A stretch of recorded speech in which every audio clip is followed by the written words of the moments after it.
Ao professor Dr. Frederic Michael Lito, presidente da Associação Brasileira de Educação à Distância, ABED. Só para a organização, professor, mesma coisa. 14 vai tocar o capoeira, depois tem mais 6. Okay? Boa noite a todos. Eu quero agradecer o senador Hélio José e seus colegas dessa Comissão de Senado do Futuro por essa oportunidade de trocar ideias sobre a minha visão de como educação à distância nesse país, que não é meu país de origem, mas meu país adotivo faz 45 anos e que eu amo muito. Eu não sou masoquista, eu fico aqui porque eu gosto mesmo. Mas realmente a educação, em todos os seus níveis, é um problema extremamente sério. Está provado estatisticamente com números e com os resultados nos problemas industriais, produtividade, sobre o qual eu tocaria um pouquinho hoje. Também eu quero tirar meu chapéu, levantar meu chapéu para o professor e senador Cristóvão Buarque, que tem servido como inspiração,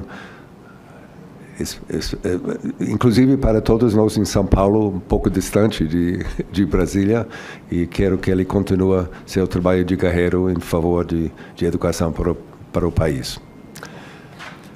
O título que eu dei para a minha apresentação é Reconhecendo que um efeito entrópico está tornando a aprendizagem no Brasil cada vez mais obsoleta, assim necessitando de ser reinventado. Entrópico, segundo a lei da física, o mundo está indo de um ponto central em todas as direções. Em alguns sentidos, numa velocidade muito grande, e outros sentidos, não tanto assim. Eu pretendo mostrar para vocês como esse efeito de expansão, fragmentação, cada vez mais atomização, está afetando a nossa educação. Opa. Não. Ok. Vocês estão cansados de saber sobre blá, blá, blá, que a gente vê nos jornais todo dia, revistas, a quarta revolução industrial.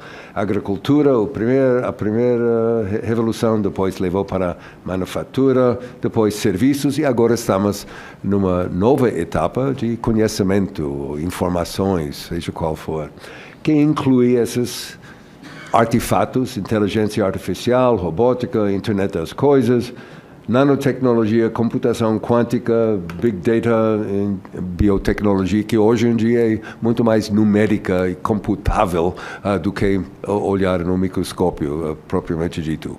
Tudo isso tem que ser levado para a educação de uma maneira suave e integral, porque todos os setores produtivos, textil, transporte, farmacêutica, etc., estão dependendo disso. O que significa que, na medida que, vamos dizer, robótica desemprega pessoas num setor, essas mesmas pessoas, sem ter que voltar para a escola, poderiam adquirir os conhecimentos necessários para mudar para outro. Porque a base da sociedade daqui em diante, pelo menos por enquanto, vai estar construído em cima desses itens aqui. E realmente nós precisamos de uma quarta revolução educacional para acompanhar essas mudanças. Senão, como o professor Pacheco diz, estamos olhando mais para o passado e não para o futuro. Por exemplo, temos que ter alunos que saiam com mais flexibilidade cognitiva. A necessidade que futuros trabalhadores terão de conhecimento especializado, sim, em uma disciplina core, básico, nuclear, mas com preparação adequada para migrar a uma outra área, uma outra disciplina, sem ter que voltar para a escola. Indivíduos vão ter que evitar de ser pegos numa armadilha de um campo de aprendizagem excessivamente estreita. É um beco sem saída, que ocorre em muitas áreas. os futuros trabalhadores em todos os níveis vão ter que se preparar para a aquisição constante de conhecimento e competências novas. Aprendizagem durante a vida como um todo. Devíamos olhar para modelos de ruptura ou modelos de evolução. Então, essa fala de disrupção do professor Christensen, da Harvard University. Se você procura bastante no Google, você vai ver que os 24 previsões dele sobre indústrias sendo interrompidas por certos startups que inventam alguma coisa e acaba mudando todo o mercado, as previsões dele realmente não eram factíveis, e não mais do que 6 ou 7 dos 24 casos que ele produziu. Então, temos que ter consciência de que modelos tradicionais e alternativas podem coexistir para atender públicos diferenciados. Por exemplo, o teatro é um fenômeno que existe há 2000 anos. Existe até hoje. Cinema veio, não interrompeu com o teatro. Foi uma adição. Televisão veio, não eliminou o cinema. E assim em diante, e vídeo, etc. Entropia pode ser visto assim nas nossas emissoras de rádio e televisão no mundo todo. 40 anos atrás, todas as emissoras de rádio e televisão eram genéricos. Tinha esportes, tinha notícias, tinha novelas e assim em diante. Hoje em dia temos canais especializados para cada uma dessas áreas. Entropia. Inovações sempre levam tempo para serem absorvidas. Por exemplo, no século XIX, nos meados do século XIX, levou uma geração, 30, 35 anos, para convencer todos os profissionais de saúde, médicos, enfermeiros, etc., que doenças não eram causadas pelo mau olhar, mas sim por germes invisíveis, etc., etc. Então, médicos e enfermeiros têm que lavar as mãos e assim adiante. Levou uma geração. Hoje temos instituições de ensino para atender todos os gostos, públicas, privadas, presenciais, virtuais, high-tech, low-tech.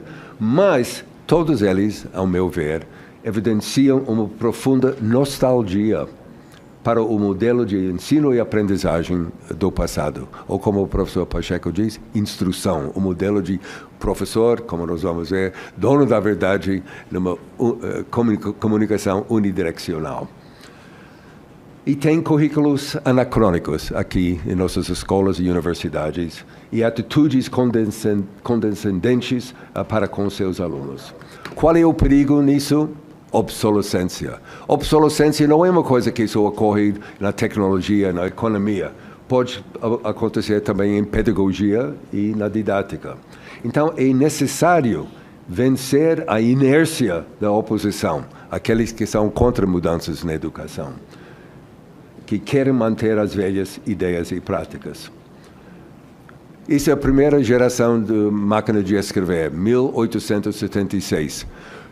A máquina de escrever só foi adotada nos cartórios brasileiros em 1930, mais ou menos. Por quê? Porque a ideia dos donos dos cartórios não tem que ser punho próprio. Tem que escrever com a mão, senão é autêntico. E nos Estados Unidos, quando mudou para automóveis, de carroça com cavalo para automóveis, houve toda uma grande oba-oba. A gente não pode aceitar isso. Então, um inventor inventou a ideia de colocar a frente do cavalo na frente do automóvel para acalmar os cavalos que ficaram assustados, não ver outros cavalos, assim adiante. Resistência ao novo, de novo. E aqui temos evidência. A Veja, em janeiro desse ano, mostrou que está havendo uma forte fuga de quadros importantes do país. Está acontecendo com boas cabeças e pessoas que estudaram bem, buscando novos pastos mais verdes. Nos últimos 4 anos, houve uma subida no número de pessoas brasileiras com formação superior fugindo do país, de 83% para 93%, indo para os Estados Unidos. Mais famílias inteiras se mudaram há 4 anos. 47% eram casados e desse grupo 63% com pelo menos um filho. E pior ainda, a faixa etária dos expatriados brasileiros aumentou. Em 2013, 61% tinha 26 anos. Agora, em 2018, 57% tem entre 30 e 49 anos. Quer dizer, a idade de ter suas carreiras consolidadas e maior poder aquisitivo, porque eles estão fugindo. E 92% se dizem que eles não pretendem voltar para o Brasil, pelo menos nos próximos 3 anos. Coisa que é preguiçoso para o Brasil. Desaprendizagem. Isso não é uma ideia nova, está andando nos artigos intelectuais de uma forma interessante. Unlearning. Quer dizer, você tem que desaprender certas coisas, certas práticas e ideias que você mantém para dar espaço para as novas ideias entrando. Tanto formas de pensar, hábitos, práticas e organização de sistemas. Desaprendizagem. Algumas ideias e práticas em educação do passado, mas praticadas ainda hoje. O aluno é apenas um receptor passivo e cabe ao professor ter o papel ativo. Todos os alunos são avaliados uniformemente. Sabemos que as pessoas têm estilos diferentes de aprendizagem. Então, como dar a mesma prova em matemática, história, português e assim adiante? O professor posicionado na frente da sala de aula é uma ideia do passado. O professor como dono da verdade e principal fonte de conhecimento. E talvez mais importante, do ponto de vista do professor, isonomia. A obrigatoriedade de isonomia em tudo, especialmente em salários de professores, igualando professores improdutivos e professores produtivos. É uma falha. Os valores que precisam mudar para formar um novo padrão dominante de educação. Não existem empregos no futuro.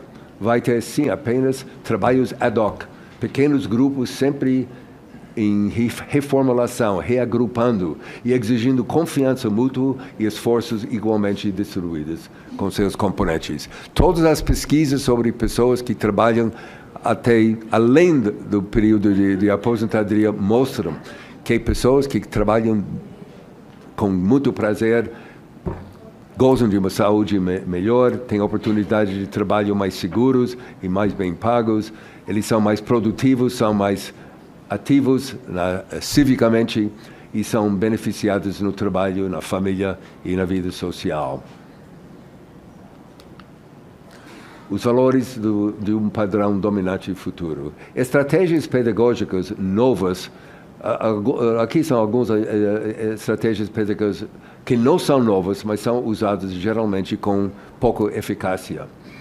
Juntar a aprendizagem abstrata com a aplicada. As escolas vocacionais são muito competentes nisso. As universidades, com rara exceção, não são. Integrar a pensar com o fazer, o ativo com o experiencial. Aproximar o científico e tecnológico vocacional com as humanidades e as ciências sociais. As nossas universidades preparam engenheiros e médicos e outras pessoas sem nenhum contato com as humanidades. Isso não produz um profissional futuro, um cidadão do futuro redondo, não estudando literatura, história, que dá outras perspectivas. A mente analítica não é a única mente necessária para o futuro. Automação. Bom, essa ideia de automação causando disruptura na sociedade, desempregado. E aí eu lembro, quando eu era universitário, Universidade de Califórnia, em 1958, saiu um livrinho da Fundação Ford, muito importante, chamado Automação, dizendo naquele ano, 40 mil ascensoristas iam ser desempregados por causa da instalação de elevadores automáticos. Quem pegou isto como uma preocupação? Ninguém. Pelo menos não nas universidades, não no sistema educacional. E agora estamos vendo que devíamos ter trabalhado nisso, mudar a nossa educação para se adaptar para esse tipo de ameaça, que é uma ameaça não totalmente negativa. Tem aumento de custos para a instalação e para o estudante e para uma constante. A esfera pública, temos um sistema extremamente injusto. Escola pública no Brasil universidades, especialmente, é gratuita e quem vai lá, principalmente, são pessoas que têm poder aquisitivo de pagar e eles não são cobrados. Isso é absolutamente intolerável. A esfera privada, os alunos pagam, mas isso é um processo normal. As instituições de ensino superior não terão mais no futuro, isso está na literatura, isso não é previsão minha, não terão mais o monopólio de certificação, porque essa certificação daqui em diante vai ser dividida entre organizações não governamentais, sindicatos, associações profissionais, entre outros. Por exemplo, muitas universidades já estão abandonando programas de 4 anos, 5 anos para diferentes carreiras, porque o MBA, sobre o qual eu vou falar um minuto, mais ainda, ninguém tem paciência para ficar X número de anos com o traseiro sentado numa sala de aula, quando uma boa parte do material apresentado não é relevante para a pessoa individualmente. Só outra metade, talvez. Está havendo uma busca pela cauda longa, quer dizer, nichos curriculares sem muita competição. Quer dizer, uma instituição oferecendo muitos cursos não comuns para alunos interessados, por exemplo, culinária, ou o desenho de jogos interativos, gamification, etc. Esses são cursos que atraem poucos alunos e satisfaz o mercado interessado, enquanto o que nós temos é quase todos os alunos em administração ou em direito e pedagogia, as grandes áreas. O que nós vamos ver é a aprendizagem independente autodirigida, o espírito de homeschooling, em que os pais não deixam seus filhos irem para a escola, fazem educação em casa e depois o aluno vai para a Secretaria de Estado da Educação, toma um exame e ganha o diploma. Nós vamos ver isso em todos os níveis educacionais e é bom, porque é menos militaristicamente organizada do que nosso sistema educacional mostra. Deixa eu passar para algumas outras. Estamos entrando num cenário de educação sob demanda, como vídeo sob demanda. Ok, pizza, domingo à noite, telefone para a pizzaria.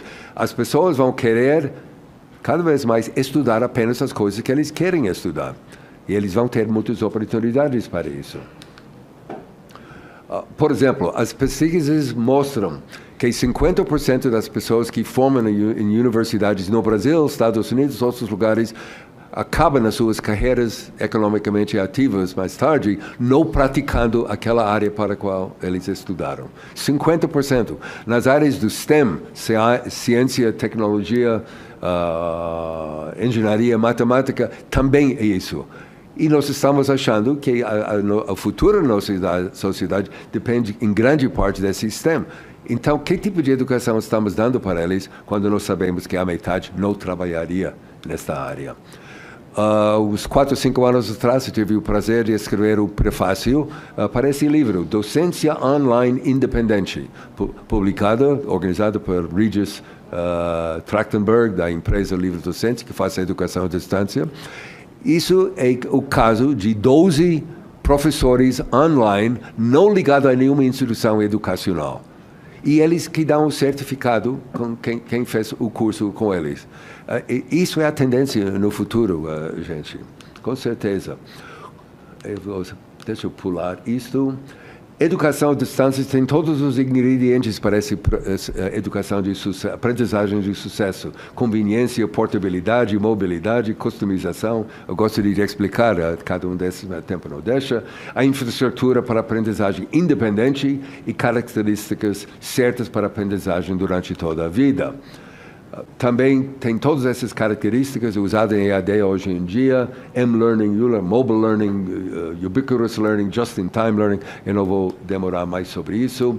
Vamos ver nanodegrees. Quer dizer, ninguém tem paciência mais de ficar 2 anos sentados para fazer um MBA, quando a metade do currículo apresentado não interessa especificamente.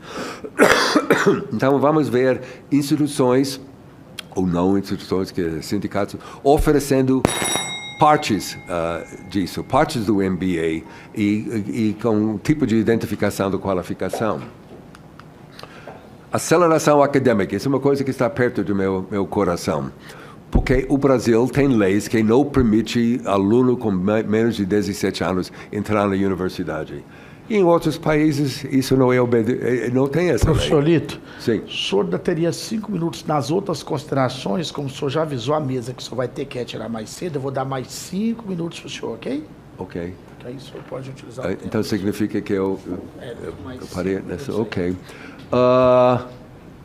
Em casos excepcionais, alunos com 11, 12, 13 anos podem entrar e sair bem na universidade. Sabendo que vocês não iam acreditar nas minhas palavras, eu pesquisei na internet. Jeremy Schuller entrou na Universidade Cornell, Ivy League, com 12 anos de idade em 2016. Mais um ano, porque ele aprende rapidamente, ele deve terminar o bacharelado. Shoyano, Loyola University em Chicago, entrou com 10 anos e ele espera tirar o grau de médico, e médico nos Estados Unidos é pós-graduação só, não tem graduação. Ele espera tirar isto com 21 anos, grau de médico. Mas o meu favorito aqui é Ronan Farrow, que é o filho da Mia Farrow e Woody Allen. Ele entrou no Bard College, perto de Nova York, com 11 anos de idade. Ele entrou no Yale Law School, Yale Law também, é só pós-graduação, com 16 anos, e este ano ele ganhou o prêmio Pulitzer por seus artigos na revista The New Yorker sobre assédio sexual. Funciona. Por que não pode funcionar aqui? A visão. Não? Aprendizagem, créditos para aprendizagem para experiências anteriores no Reino Unido, isso é importantíssimo. Se você trabalhou na indústria tal, não tem diploma superior, mas você quer eventualmente o diploma, os anos que você trabalhou pode te dar créditos. Credenciais alternativas, badges distintivos, micro-credenciais certificados, recertificação. O título universitário, especialmente em medicina, direito, engenharia, deve ser tratado como passaporte, renovado a cada 5 anos, para mostrar que você continuou aprendendo, você não parou no tempo. Educação baseada em demonstração de competência, eu levo isso muito a sério. Pelo seguinte, diplomas são muito menos importantes do que demonstração de competência. Não veja isso. Os anos em que competência tem sido importante, 20 anos mais ou menos, mais do que anteriormente, comprovam que o ensino altamente concentrado em competências é perigoso se for enfaticamente concentrado nisso, porque é incompleto, porque marginaliza a questão de compreensão. Competência é algo horizontal, raso, muito importante, mas raso.